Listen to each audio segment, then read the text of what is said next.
Tinubu'S advisor, Sunday Dare, rejects comparison between Nnamdi Kanu and Sunday Igboho. The Sunday Dare, special advisor to President Bola Tinubu on public communications and orientation, has rejected claims that there is no distinction between the leader of the indigenous people of Biafra, Nnamdi Kanu, and Yoruba Nation activist Chief Sunday Adeyemo, popularly known as Sunday Igboho. In a statement issued on Tuesday, Dare said there is no basis for comparison between the two figures, highlighting fundamental differences in their action, methods, and consequences. You know that Nigerians, they will compare anything in this life. Dare argued that Kanu, recently convicted of terrorism charges by a federal high court in Abuja and serving a life sentence, engaged in insurrection and armed confrontation against the Nigerian state. He said this campaign led to the buying of more than 700 people and caused economic paralysis across the southeast. Kanu's IPB movement involved insurrection, enforcement of sit-at-home, orders through threat and violence, attacks on security forces, destruction of public infrastructure, and formation of armed groups such as ASN. The statement said his rhetoric escalated to cause that many viewed as inciting violence against the state and even against his own people in the southeast who defied orders. By contrast, Dare said Igboho's activism focused on defending Yoruba communities against criminal activities, particularly buying, kidnapping, and farm destructions, allegedly perpetrated by rogue headers. He highlighted that Igboho pursued peaceful advocacy for a Yoruba nation without establishing militias, ordering attacks on security forces, or imposing paralyzing measures like a sit-at-home order. The line is clear. One crossed into armed rebellion, affecting civilians and the economy, while the other remained largely defensive against perceived external threats without state-targeted insurgency, Dare stated. Well, if you look at it, saying the truth, said the line is clear. One crossed into armed rebellion. Yes, he urged the public to stop equating the two leaders, noting that their contest, strategies, and outcomes are fundamentally different. True. Chukwudi says, yes, of course, you can't compare the agitation of Kanu to that of Igboho because Sunday is agitating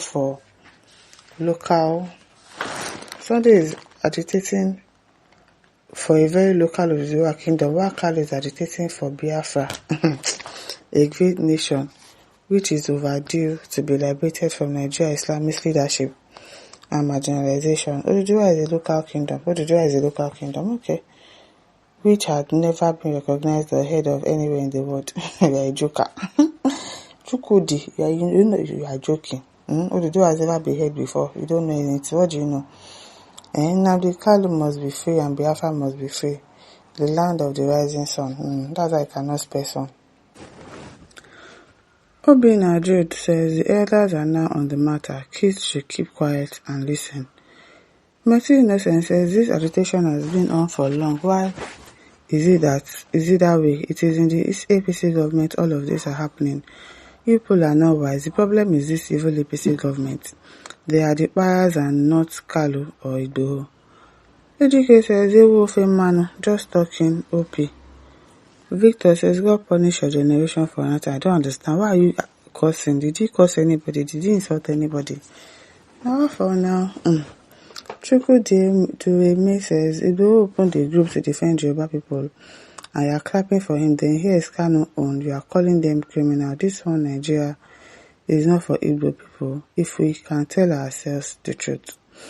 Mudipe says, there go and buy for Kanu be order. What's Kanu be order? Anime Mark says, they are making it because the Fulani terrorists have not reached your community. By the time it gets to you, I'm sure that you will change your narrative. What has Fulani terrorists get to do with this? I beg. Alex says, this man just talks nonsense. But as Timothy said, instead of this bickering, why not ask Obasanjo what Nnamdi Kanu really is? He is the most sensible Yoruba alive.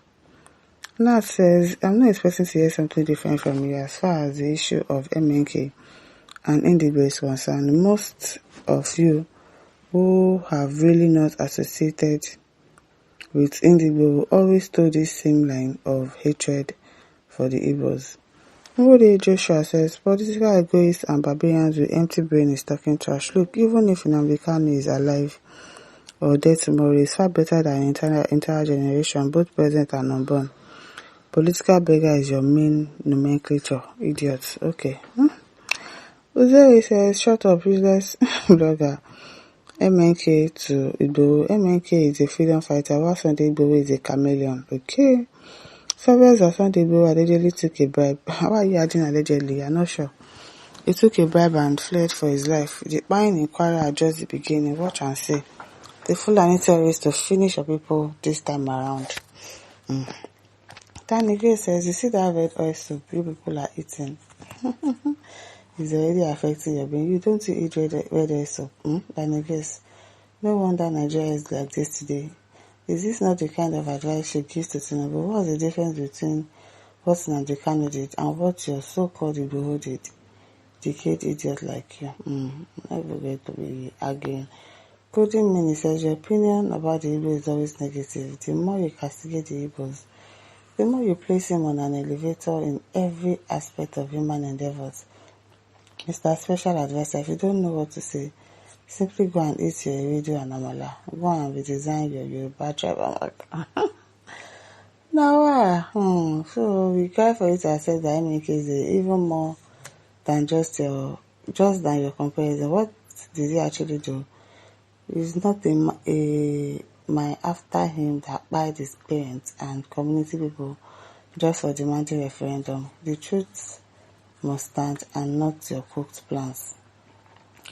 Teddy says, because Nnamdi Kanu is an Igbo man, this is why you forget to know or believe that Eastern Security Network KSN was also formed for the same purpose, to defend Eastern region at large, or do what Easterners to be bite, raped, kidnapped and destroyed farmlands by the same herdsmen. Let us always say the truth in this country, no matter who is involved. Me, I don't have any issues with Nnamdi Kanu or anything. But the sit-at-home order, the fact that if people that refuse to do the sit-at-home order, you start beating them up, you start buying them. That was why I think he made a wrong move. He made a wrong decision. He and what's his name, that guy in Finland. Fighting for referendum is fine. It's okay. It's good. I like it, but the way they went about that sit-at-home order, it wasn't okay at all, and that's just the truth. So, my listeners, don't forget to like, to share, subscribe. Thank you for listening. See you some other time. Bye.